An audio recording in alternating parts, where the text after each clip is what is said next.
Welcome back to Sunday Sparks, your brief transmission of remembrance, reclamation, and ancestral fire to stir up your soul. I'm your host, Tonesha Hyde. Today, let's explore that sovereignty isn't something new. It's something ancient. It's carried in your blood. It's your birthright that has been guarded for centuries by your ancestors. Even before there were kings, crowns, kingdoms, all of these things, there have always been people that knew that they are divine, that they are free, and that they are whole. And so tapping into your sovereignty gives you the ability to see these things, to know these things, to stand on these things, so that when you think about it or speak about it, you no longer say they are divine, but you say, I am divine. I am free. I am whole. We tap into that strength our ancestors had, the fearlessness, that attitude of, I'm not waiting for someone to give me permission to be powerful. Our ancestors didn't need titles to know that they were sacred. They knew that their sovereignty had nothing to do with systems, infrastructures, even thoughts or ideas. It was born of spirit. You were born with it in your spirit. And so every time that you rise, you are awakening that memory in your body, in your blood, in your soul. Every time you speak up, speak out, and speak an unpopular truth, that is you embodying your sovereignty and echoing the courage of those that came before you.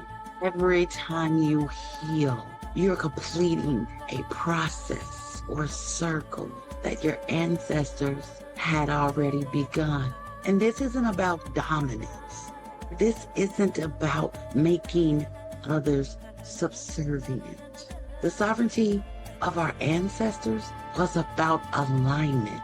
And tapping into that alignment, that's what helps us to realize that sovereignty for ourselves. It awakens the knowing that peace and power are not opposites. They're not contrary to one another.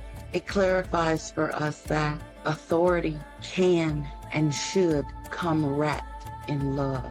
And that rulership begins on the inside. It begins within you.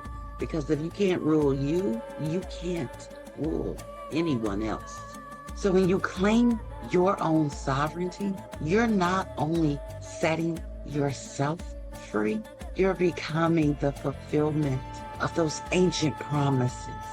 You become the living altar to add to the victories of your bloodline. And know that the ancestors, they're not there to ask you to repeat their past. That's not it at all. What they're asking you to do is to go further, to rise higher, and to embrace their wisdom to help you to do that. Because that sovereignty, yes, it's yours, but it didn't start with you.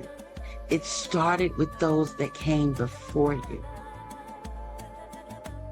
And through you, it will continue to live. So as I always say, if this message has lit something within you, if it has you fired up, and you know of anyone else that needs this message, share it. Because the spark has been lit. But what you do with the flame, that, my love, is your decision. So until next time, my encouragement to you is to rise.